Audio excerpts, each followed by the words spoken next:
How many calls?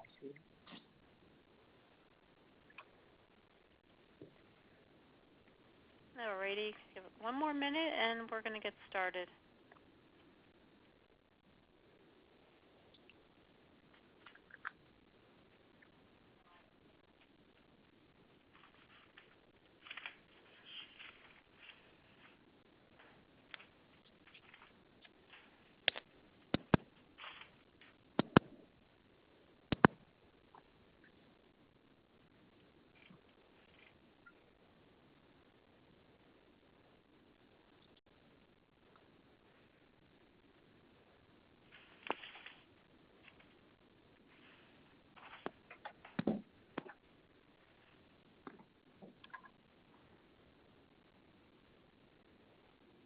Welcome, everyone. This is Joyce Sacco with the Housing Alliance of Pennsylvania. Thank you for joining us for today's webinar, Coordinated Entry for Homeless Service Providers. Before we get started, I want to provide you with logistical information. Please make sure you get online while we talk so you can access the visual component of this presentation. You should have received an email from me this morning with instructions. First, click the ReadyTalk link, enter your name, email address, and click Register, and you will be given access to the meeting. If you have any questions throughout the presentation, please type them in using the chat feature in the lower left-hand screen. We will also open up the line for discussion at the end of the webinar and make sure all questions that are asked are addressed. Finally, the PowerPoint presentation will be sent out after today's webinar. Joining us today, our presenters include Jason Alexander, who is principal and co-founder of Capacity for Change. Since 2001, Jason has helped nonprofit, philanthropic, government, and other social value organizations to design and implement mission-driven, innovative, and sustainable strategic plans, partnerships, and business models. Jason has a significant experience in Housing First, homeless systems change, and collective impact.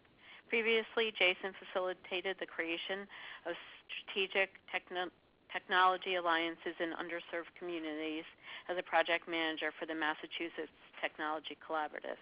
Jason earned his master's in public policy from the University of Delaware. Also joining us today is Emma Hertz, who is the senior manager of Your Way Home, Montgomery County, a public-private partnership with the goal of ending homelessness in Montgomery County. As a senior manager, Emma heads the Your Way Home operations team at the Montgomery County Department of Housing and Community Development, Your Way Home's lead agency. He or she oversees Your Way Home's coordinated entry system policies and procedures, system performance and evaluation, and community relations. Emma has prior experience in homeless management information system administration and as a case worker for the Rapid Rehousing Program. Emma earned her master's in public administration from Villanova University. It's my pleasure to introduce Jason and welcome both Jason and Emma and thank them for their time today. Jason? Thank you, Joyce, and thank you everyone for joining us for today's webinar on coordinated entry. I imagine throughout Pennsylvania there are three kinds of communities. There are communities that have already implemented coordinated entry systems for their housing crisis response and homeless service systems. There are communities that are in the middle of planning for coordinated entry, and there are communities that are thinking about coordinated entry. I believe today's webinar should prove valuable for all of you, and the truth is that the work is never done. That coordinated entry is an ongoing system evolution. It's never perfect, it's never complete, but it's absolutely a critical element, we believe, of ending and preventing homelessness in every community now and in the future. So our learning objectives for today, first of all, are just to kind of make sure we're defining in agreement what is coordinated entry, what are the core elements of coordinated entry. We will talk about action steps for planning and launching coordinated entry. We will talk about strategies for funding and for scaling the impact of your coordinated entry system. And we will end with a case study of Your Way Home, Montgomery County in southeastern Pennsylvania, and Emma will talk about the coordinated system there. Finally, we'll leave plenty of time for questions and discussion. so we can learn from you and also make sure that your specific learning questions are answered today. So we're going to start by defining what is coordinated entry into a housing crisis response or homeless system. A coordinated entry system coordinates three things: access to the system, assessment to determine service needs, and a referral process for housing and services. And this coordinated entry system is for families and individuals experiencing or at imminent risk for homelessness. Within that broad definition, it's important to note that a coordinated entry system should be a community-wide system. It should not simply be available in parts of your community, whether that's your COC or your county. And second, that it's a broad system, but you can still determine many things to make it unique to the needs of your community, including who exactly is it serving, how is it deciding who to prioritize for service, and what that process looks like. There's a great illustration of the difference between a coordinated entry system for homeless services and not having a coordinated entry system for homeless services on the right side of your screen. It comes from Los Angeles Home for Good. And essentially, systems without coordinated entry are for clients and consumers, it's a maze. It's very difficult to figure out where to go for help. That's why in most communities you see people calling or walking into provider after provider looking for the help they need, and for providers to really struggle with sometimes what is the right place to refer them to if we're not the right agency who is. So that maze, sometimes I look at the dots and talk with folks and I think those dots are the consumers. Other times I look at those dots and talk to folks and think those are the providers. Either way, it's very difficult for consumers to ultimately get the help they need to end their housing crisis or end their homelessness with permanent housing stability. With a coordinated entry system, there is one unified way for people to come into the system. They can still come from many different access points, but they enter the system the same way.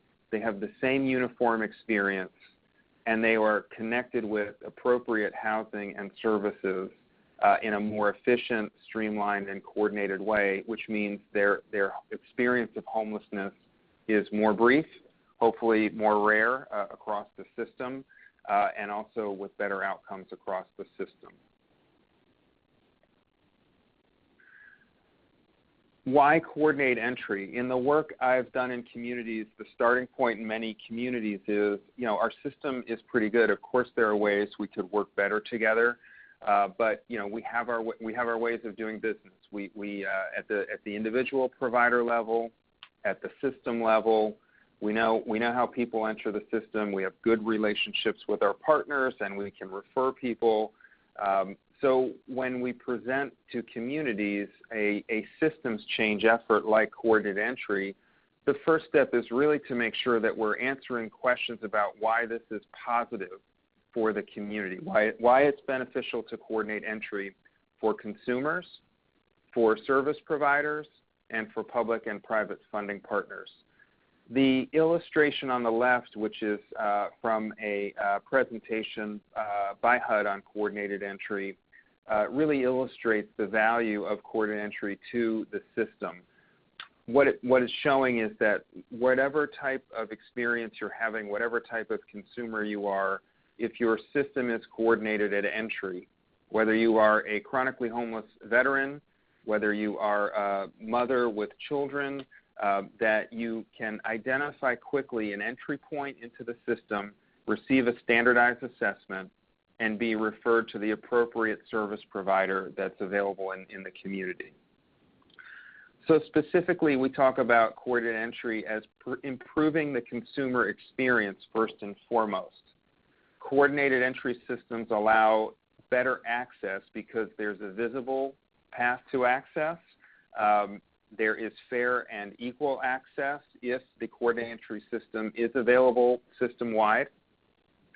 A coordinated entry system allows you to prioritize entry for people who, for example, may have language barriers to accessing services, or there may be some other geographic challenges to accessing services. Coordinated entry is really the first step for improving that consumer access and equity in terms of experience and outcomes.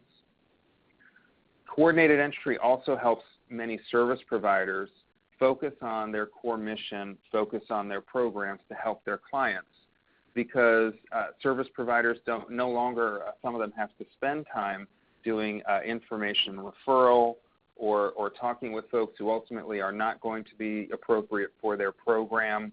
So it's a more efficient system that really frees providers to focus on their primary goal, which is helping their consumers to end their experience of homelessness or prevent an experience of homelessness.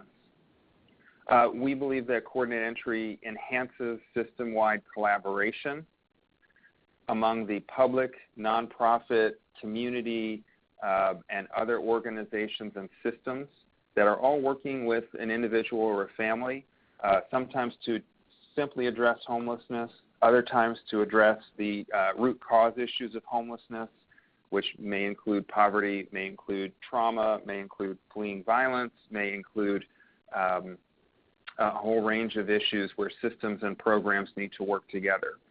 Coordinated entry really enhances that kind of collaboration. It makes it easier for those partners to work together with an individual household. And it also enhances data.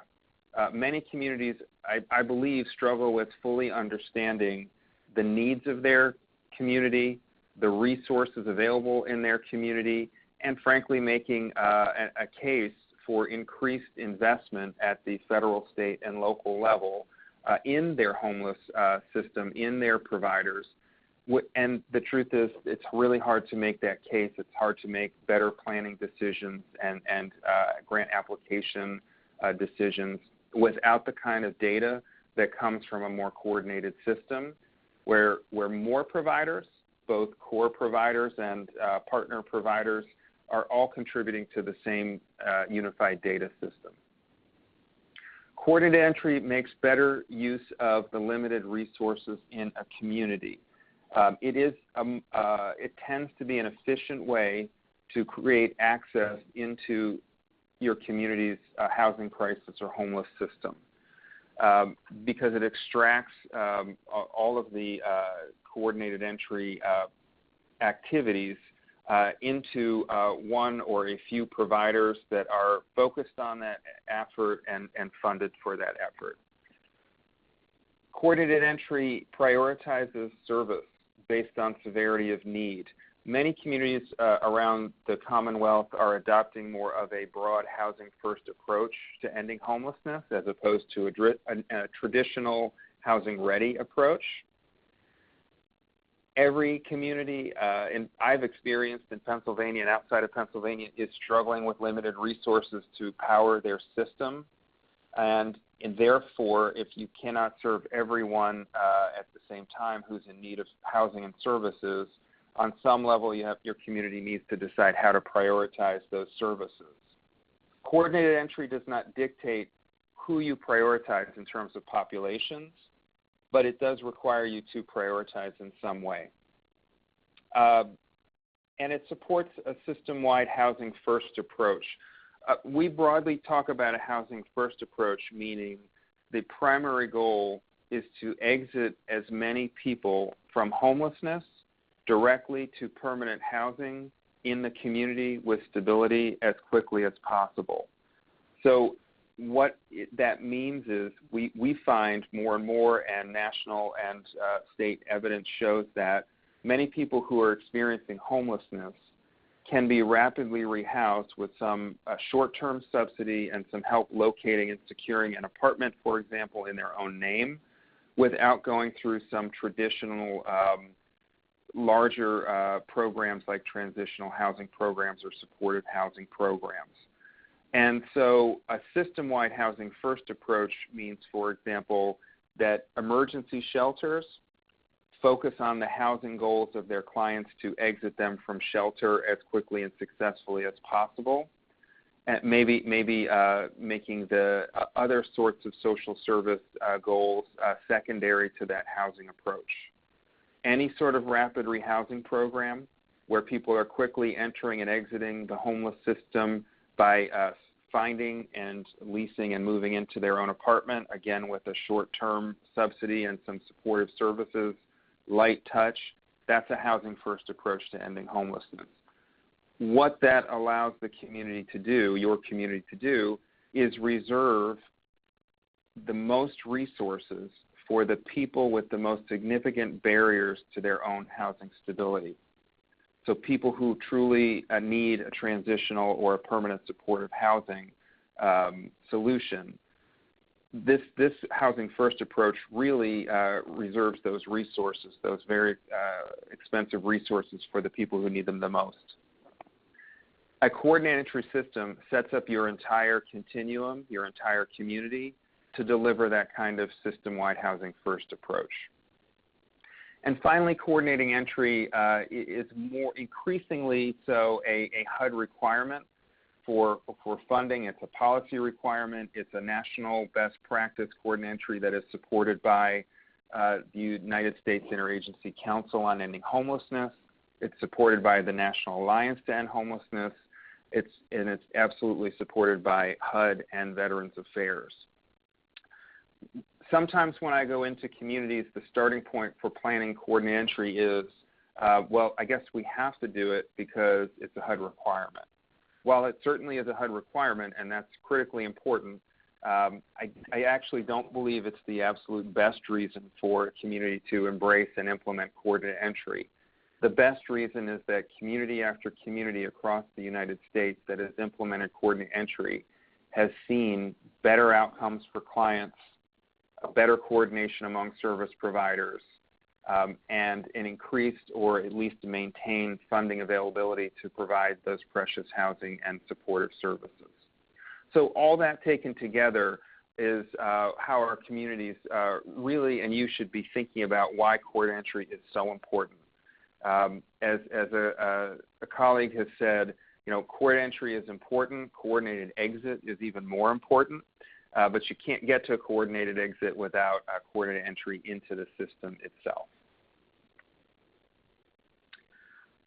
So what the core elements of coordinated entry are, if we break down that definition at coordinated access, coordinated assessment, and coordinated referral, we'll just highlight some things under each of those three elements of the definition. So the first element is coordinated access into the system. Communities that do not have coordinated entry, typically there are as many entry points into the system as there are providers and public agencies providing housing and services. In a coordinated entry system, a community identifies and selects specific access points. Those access points become what we call the front door into the system. A front door is really important for a couple of key reasons. One is when you have a front door, whether it's one front door in your community or 24 front doors, the front doors look the same. They're well marked, they're branded, and they make it easy for people to find that front door when they're having a housing crisis or when they're homeless. The front door also is the place where you can really, as a system, identify literal homelessness versus folks that need some sort of homeless prevention or some sort of diversion from shelter. Sometimes people come to that front door and they're not sure what they need. They know they're in crisis. That front door is the place to stop them before they walk through into your system and make sure that they should be walking through that front door.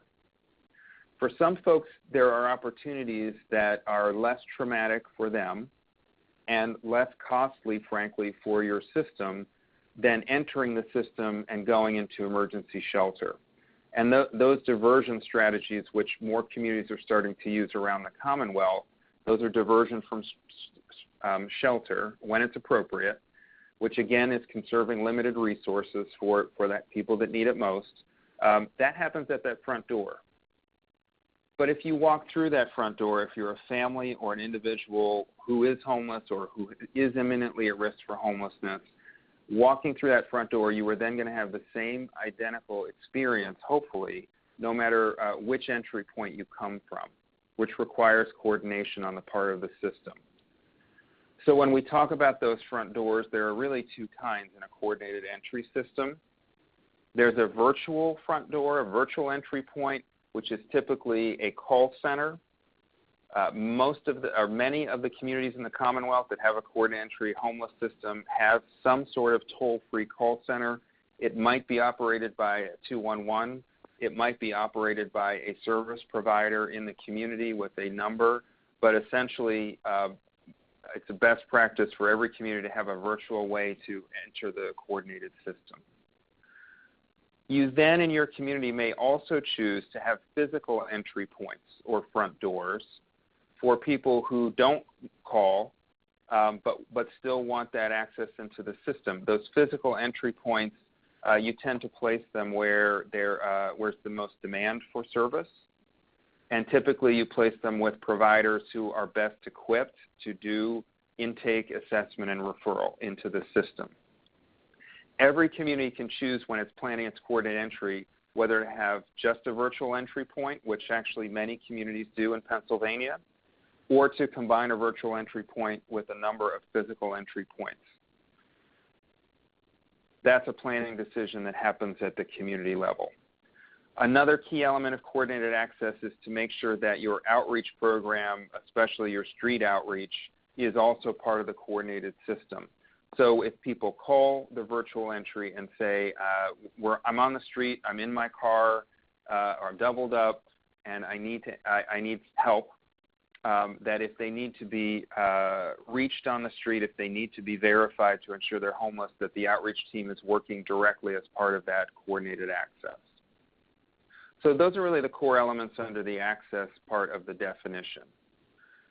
Under the assessment part, the assessment, of course, starts with some sort of basic centralized intake process to, first of all, when people contact any system, we want to make sure they're not in any sort of immediate danger, either for health reasons or for example, fleeing domestic violence or abuse, in which case we would, access would connect them directly with 911 or a domestic violence hotline, for example.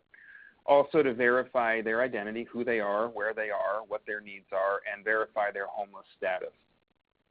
The second thing that would happen under coordinated assessment is some sort of standardized screening, which is the first step in really triaging people in terms of what services they need, how severe their need, how vulnerable they are to literal homelessness and or some of the major issues that come with being homeless. In addition, a coordinated entry system has a more robust coordinated assessment tool. Many communities are using a combined set of tools called the SPDAT, which is the Service Prioritization Decision Assessment Tool. The screening portion is called the VI SPDAT, and many communities use those in combination where the call center would deliver that very brief VI SPDAT screening in order to make an initial recommendation on where they need to go in the system, and that at some point later on they may receive the full SPDAT assessment, which is a little longer screening, but a really comprehensive way of identifying why people are homeless, the best way to end their homelessness, the best service intervention that's going to work for them. A unified data system is another critical element of coordinated assessment. Every community has that unified data system. It's their HMIS system, their homeless management information system.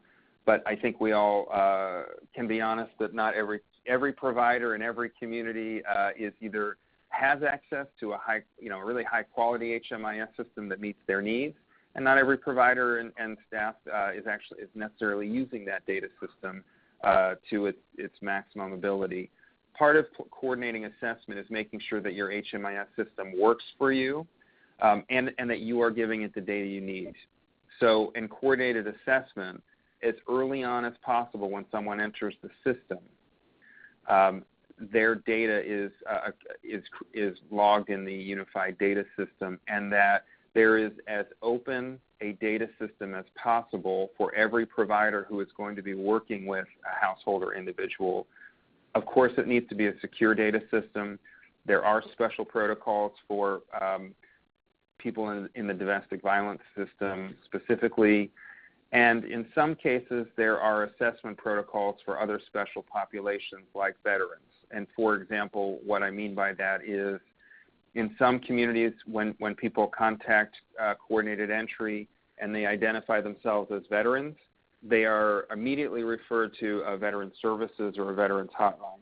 In other communities, the veterans organizations have worked with the COC or the Continuum or the community to agree that no, veterans are going to be part of the entire coordinated entry system across the community. Again, those are planning decisions you make in your community. So that's the assessment element. And the biggest takeaway, the most important thing is everyone who enters your system under coordinated entry receives the same assessment. Every provider that's part of those access points is using the same tools, is contributing to the data system in the same way, and is using protocols for special populations in whatever way your community has agreed upon. And again, that assessment tool that many communities in Pennsylvania and around the country are using is the SPDAT, S-P-D-A-T. It stands for Service Prioritization Decision Assistance Tool. And it's there's an organization called OrgCode, O-R-G-C-O-D-E, and OrgCode has created and supports use of that tool. The final element of coordinated entry is coordinated referral. If your system is using one unified standardized system for assessing families and individuals for service, and then referring them to the nearest appropriate provider or providers of housing and services, typically based on prioritization. It is prioritization based on vulnerability and need, however your community defines that. The referral process is much more streamlined than in an uncoordinated system because the assessment indicates the most appropriate intervention or set of interventions, whether that's prevention services, whether that's emergency shelter and rapid rehousing, whether that is transitional or permanent supportive housing. The referrals are made in a more coordinated way. And unless your community has a functional zero across the continuum, meaning you have enough of every service to meet every need at any given moment, then referral also includes some sort of community queue or wait list for housing and services. But what's really brilliant about coordinated entry, and you don't really see this until you're in a system using it, is that when you have one coordinated system for referral, you can essentially ultimately get to one community queue wait list for all services where people are prioritized based on their vulnerability and needs. So the entire system is serving the people that need it the most rather than a more traditional approach of serving people based on first come, first serve. That is a culture change, that's a systems change, and I don't mean to suggest that's an easy change for consumers or providers, but ultimately it leads to a much more streamlined system where it's easier to decide who are we serving next and why and where are they going. And many communities also use coordinated entry to centralize their emergency shelter bed assignment. And the way I try to picture this in my mind is, rather than trying to help people go from shelter to shelter till they find an available bed and they meet entry requirements for an individual shelter program, that there are beds throughout your entire community. They're all available to people, and you can match them again based on location, vulnerability, and need in a prioritized way. Like most communities, your community probably doesn't have, may not have as many shelter beds as it needs at any given moment, may not have as many rapid rehousing subsidy programs at any given moment, may not have enough permanent supportive housing at any given moment. Coordinated entry, to be clear, cannot fix that problem. on its own, but for many communities, it's the first step towards addressing that problem because it's much more clear from a data perspective what is the unmet need for those services, where is the unmet need for those services, exactly how much do we need. And in fact, when you start working together under coordinated entry, some of those needs change and go and decrease. So in a streamlined system, people may be moving in and out of shelter faster. Some people may not be entering shelter at all that would have been there a year ago. That decreases the excess demand for shelter beds that don't exist. And that's why it's really the beginning of a systems change for your community, but it's not the end. The end will be having the right configuration of the right services to meet the need at any given time. So if you are in a community that does not have coordinated entry, or if you're about to launch coordinated entry, or even if you have coordinated entry but it's maybe not quite working the way you'd like it to, we just want to talk briefly about the action steps you would take in general to make your community ready for planning or implementing a coordinated entry system. First and foremost, based on my experience, engaging your entire community in building a shared vision and building stakeholder will for coordinating entry is a critical first step. This is not a process that should be done just by a handful of agencies. It shouldn't even just be done by the continuum of care as you define it. This really is a community-wide effort, and it touches on, for example, police and first responders. It touches on hospital and healthcare systems. It touches on food security and food pantry systems.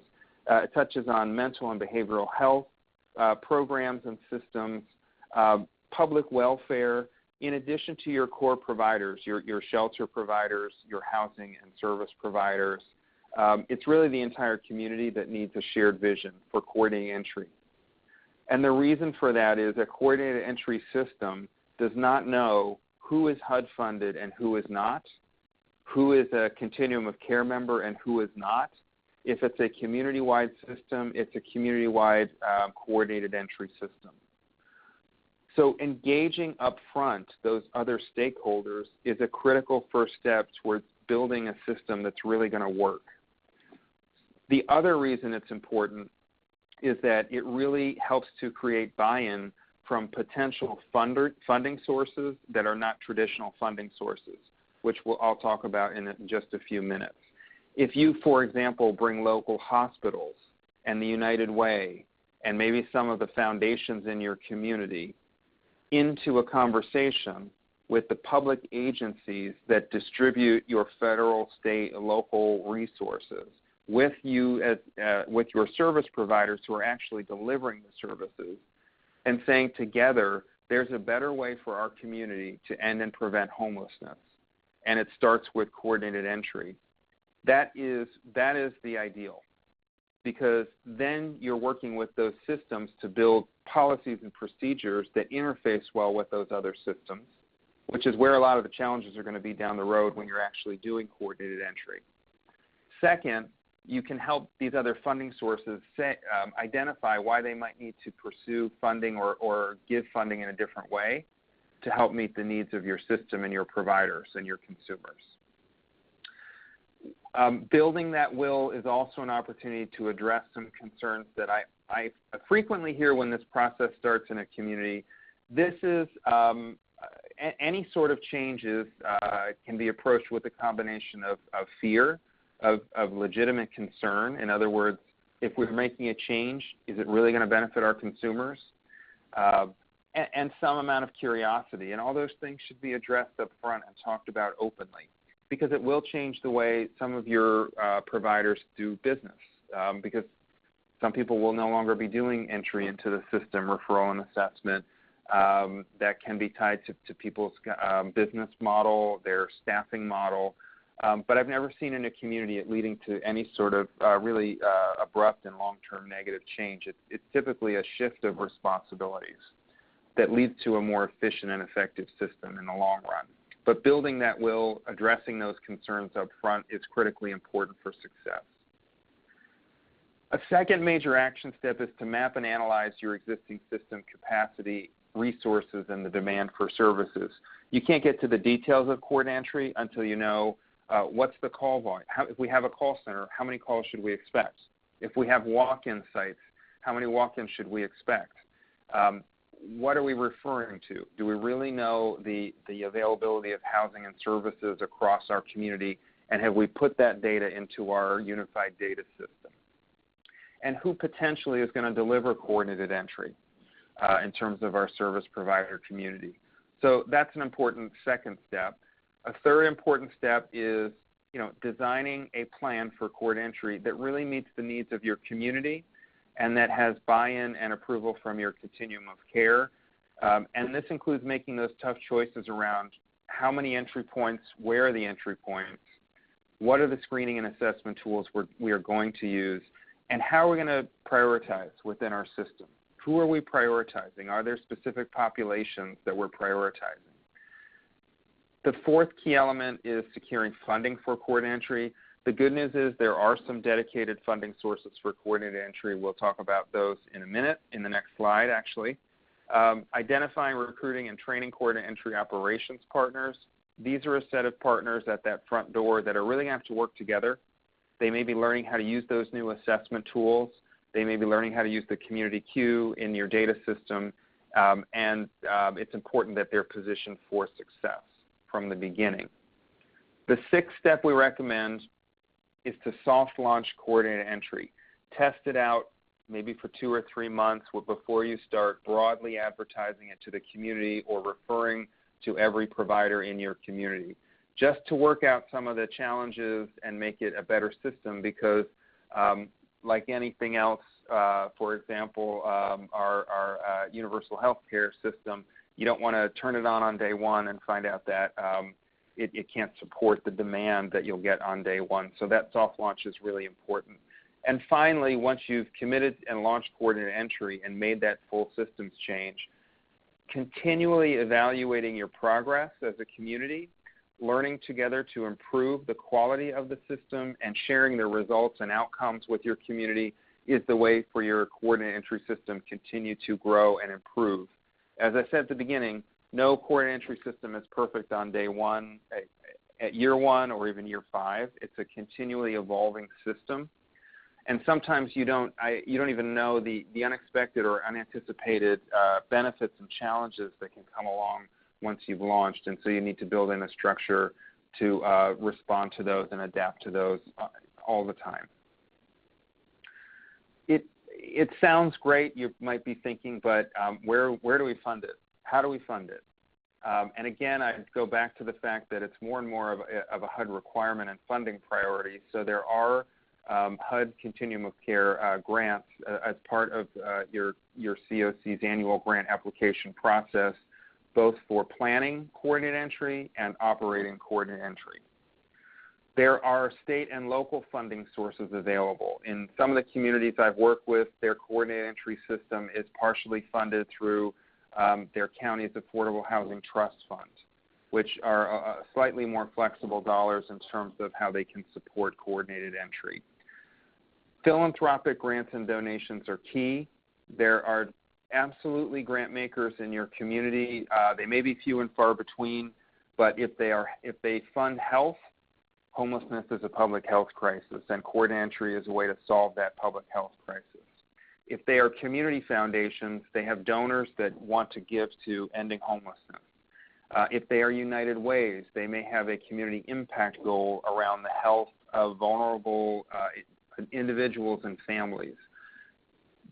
Making them part of coordinated entry, asking them to help fund coordinated entry is critical, and it's successful in many communities.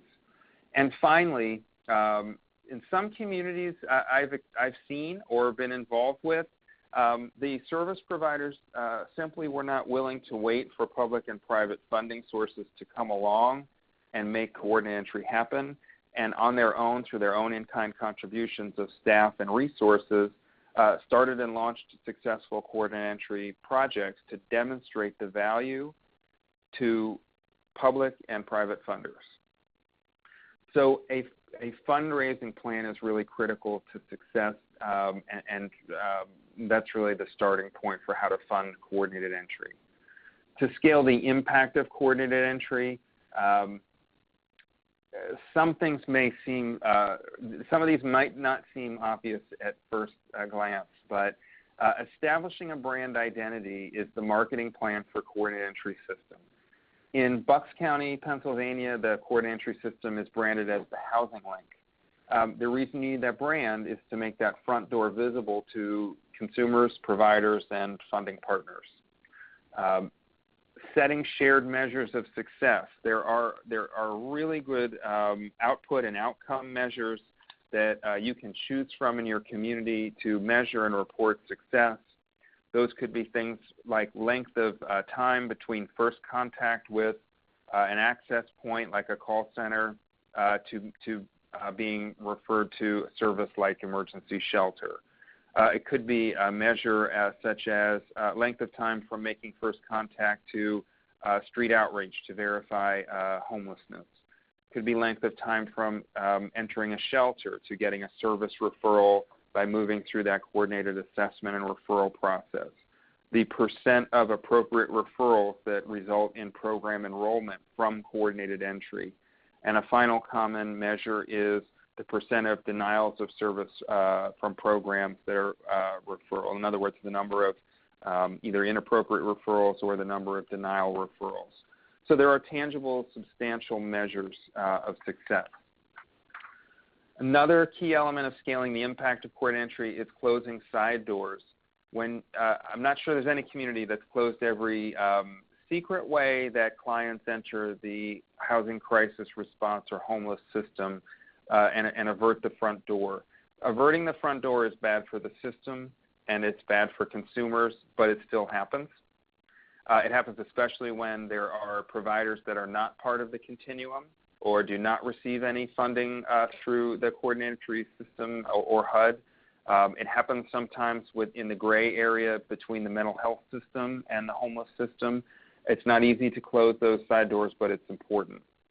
Holding regular meetings with the coordinated entry system partners is important, both at a client level or a case level, so that the providers working on access, assessment, referral, and getting the referrals are constantly communicating about how to make the system better. And also holding regular meetings with your broader funding partners and those other mainstream systems like police and hospitals, because when a police at 2 a.m. Is dealing with someone on the street, they're going to do what they've been doing for 20 years, even if you have a coordinated entry system, unless you make them part of the coordinated entry system and do that outreach. And finally, educating policymakers and other systems about what your coordinated entry system is and how to work together better. Some of the more advanced goals in coordinated entry are really coordinating entry and referrals, not just within your homeless continuum of care, but with the other major systems, especially typically physical, mental, and behavioral health systems that are working with the same clients you are and ultimately want the same goal. People with whose housing, health, and economic security are at the highest possible level so that they are never homeless again or not homeless for the first time. So that's a broad overview of coordinated entry, and I am going to ask my colleague Emma Hertz, the Senior Manager of Your Way Home Montgomery County, to talk to you a little bit about how coordinated entry works in Your Way Home. Emma?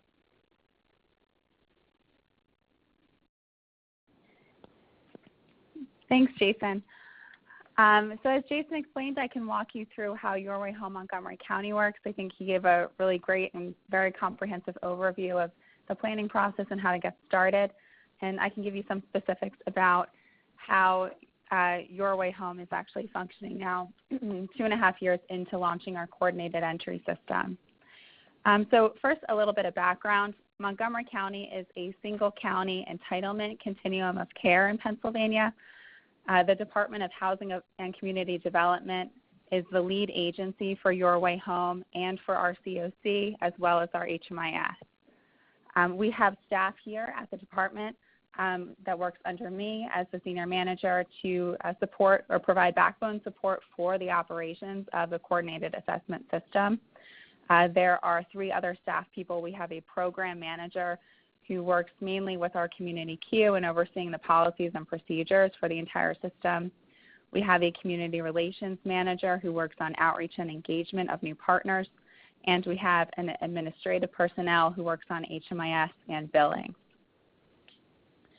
So as I mentioned, Your Way Home is the name of our coordinated entry system and our COC. We have about 180 shelter beds, 60 of which are for single adults. We have 3 rapid rehousing providers, 1 outreach provider, about 2 transitional housing providers at this point, and about 6 or 7 permanent supportive housing providers.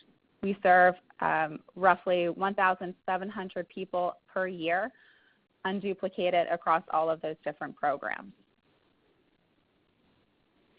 Your Way Home's coordinated entry system starts with a virtual call center. We contract with a 211 organization that is not actually located in our county. So we provide virtual entry into our system only. At our call center, we receive about 8,000 calls per year.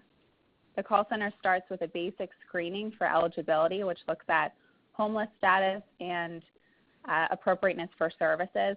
About 50% of those 8,000 calls are actually screened out during the basic screening. After a person goes through the basic screening, they're then entered into our HMIS if they pass that first screening. And so the call center begins to clear our HMIS profile for the client at that time. They complete our common assessment tool. We use the VI SPDAT, which Jason talked about already, over the phone. And we have some additional questions in our assessment that helps us to pinpoint program eligibility for services.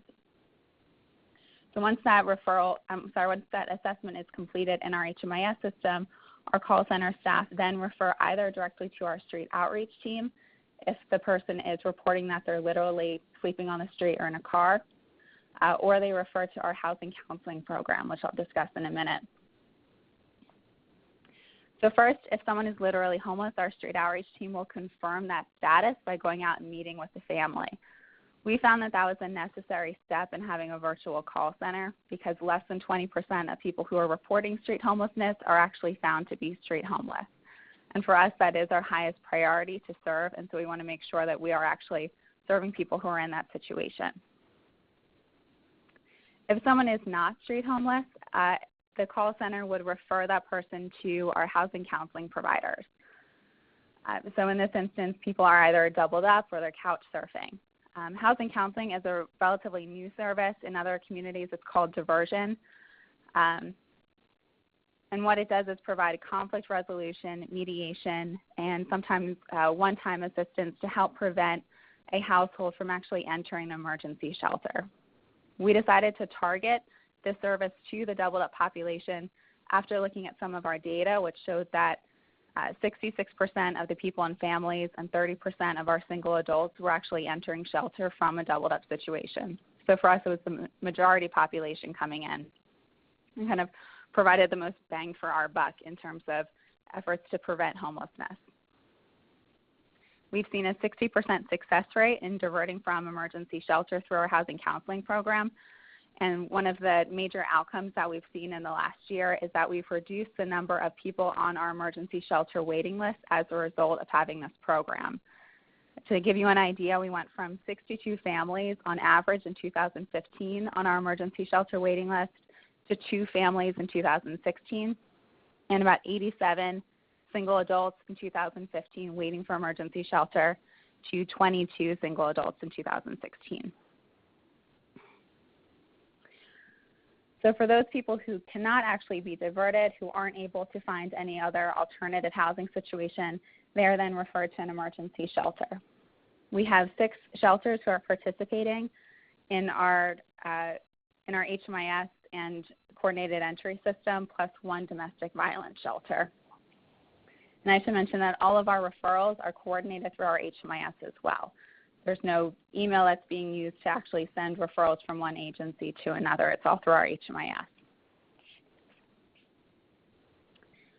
Once a family or individual is in one of our emergency shelters, including our domestic violence shelter, they are then referred to our rapid rehousing program. Jason had talked a little bit about a community queue. everyone who is waiting for services in Your Way Home is entered onto our community queue, which is maintained in our HMIS. The community queue allows us to prioritize by SPDAT score. It also allows us to sort by program eligibility filters. And so we have those things set up with our HMIS vendor, kind of that work under the hood in our HMIS system that allow our prioritization and referral making process to work relatively seamlessly. But it takes out a lot of the guesswork. It allows us to make sure that we are only sending referrals to organizations for which a family is actually eligible and able to receive services from. Or, for example, if they have regional restrictions on where they're able to go, they can only go to one part of the county, we would only send them to shelters in that area. And our eligibility filters help us to determine that. So once a family is referred to rapid rehousing, they are picked up by one of our 3 rapid rehousing providers. Our rapid rehousing providers are housed in what we call the housing resource centers, which are, we have 3 regional housing resource centers that are maintained by 3 separate nonprofit organizations that work in a consistent fashion. Our housing resource center supervisors will select clients off of our community queue for rapid rehousing based on the availability of their own caseloads. There's no eligibility criteria for our rapid rehousing program other than homeless status and residency. So we talked a little bit about housing first, or having a housing first approach before, and this is one way in which we implement that there aren't any sobriety requirements, there are no income requirements, no criminal background requirements on entering the rapid rehousing program. Once in the rapid rehousing program, our housing resource centers provide housing location services, ongoing financial assistance for clients. They continually use the SPDAT as our common assessment tool to continue to assess and provide services as needed for the client. If it's determined that a client needs more services, for example, permanent supportive housing, they are then connected with one of our prioritization teams. And we have a prioritization team specifically for permanent supportive housing that has created its own policy around entry into those programs and prioritization for that, which is based first on chronic homeless status, then on the length of time that someone has been homeless, and then finally their SPDAT score. And so once a bed becomes available for PSH, which is not too frequent, that prioritization team gets together, looks at who's on the list, and then helps to connect to that available bed. So lastly, I can just touch on our funding and how we provide funding for this service. Our Coordinated Entry Call Center is funded by Affordable Housing Trust Fund and a COC grant. One of our successes has also been in coordinating contracting for other services. So all of our housing resource centers, for example, have essentially the same contract language that's used. So we know that there's consistency in the eligible activities for each service, there's consistency in the performance measures used, and that all contracts reference compliance with the Coordinated Entry Center policies and procedures. And so then finally, I should mention that we do have a comprehensive policy and procedure manual called our operations manual, currently in draft form, but will be released in about a month, hopefully.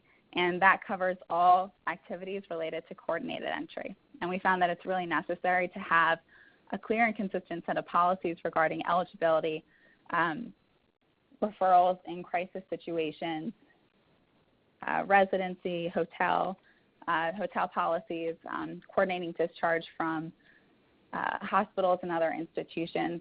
There's a lot of questions that arise once you begin to coordinate your entry, and we found that having consistent policies and procedures across the board is a necessary feature to implement the system effectively. Thank you. So I think now. Thank you, Emma. Were you done? I'm sorry. Oh, yeah. Now we'll open it up for questions. I just wanted to thank both of you. I know Jason's company goes out and spends days training local counties and organizations on this, so we really appreciate. This was sort of the best of Homes Within Reach 2015, so we really appreciate him condensing all of his work that he's done over the years into an hour long. It was really informative and really helpful, so thank you so much for that. I do want to open it up for the last 5 minutes for people if they have questions or comments. To ask a question, you do to unmute your line, do *7. So again, if anyone has a question for Jason or Emma, do *7, and that'll unmute you, and you can make a comment. Hi, can you hear me?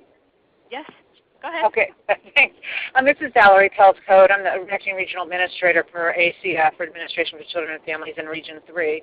And I just wanted to know if either one of you could talk a minute about two things. One, I liked the diversion counseling program you have for families who are just in jeopardy of being homeless. I was wondering if the continuum of care and the strategy of this, the one point of entry, does it address interfacing with landlords at all? I think that sometimes families in crises have a hard time communicating effectively, perhaps with a landlord who's threatened eviction or something. And then does that have any component of working with landlords in the communities, just training and outreach to help make them more user-friendly for low-income folks?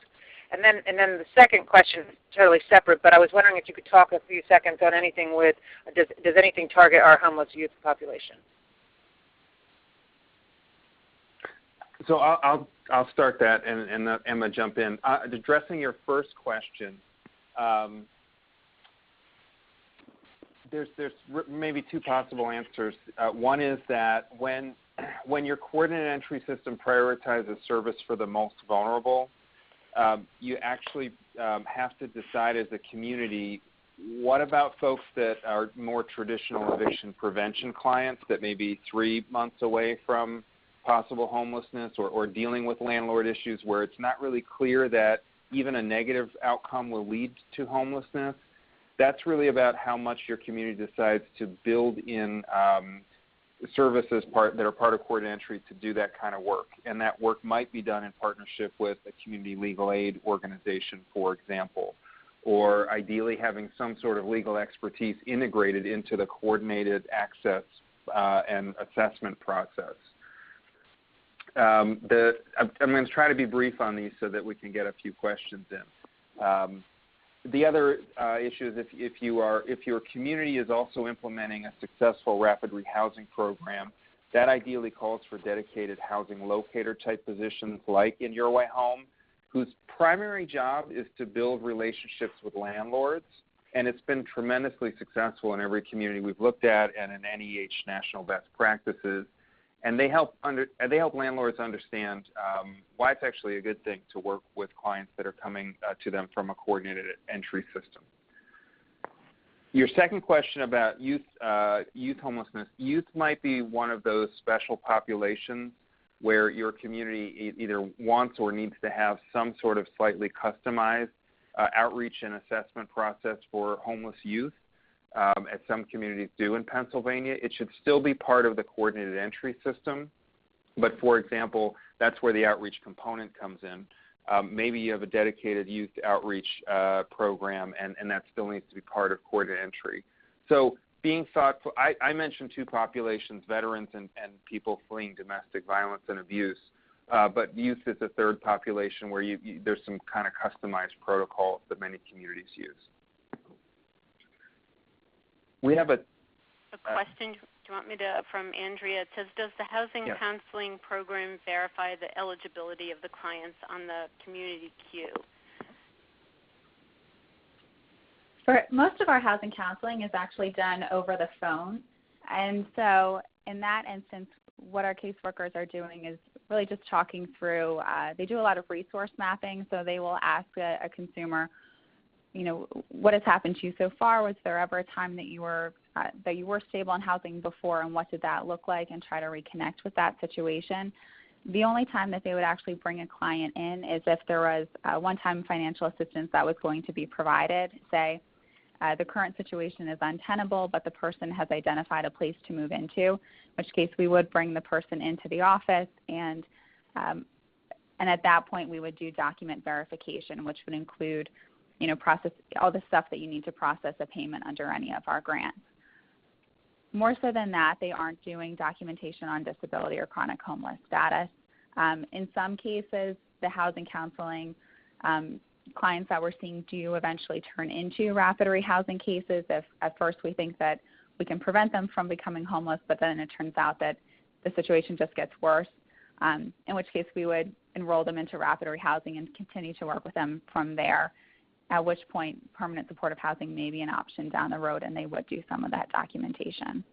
So it's kind of a fluid program, but I would say for the most part they're not doing that documentation verification.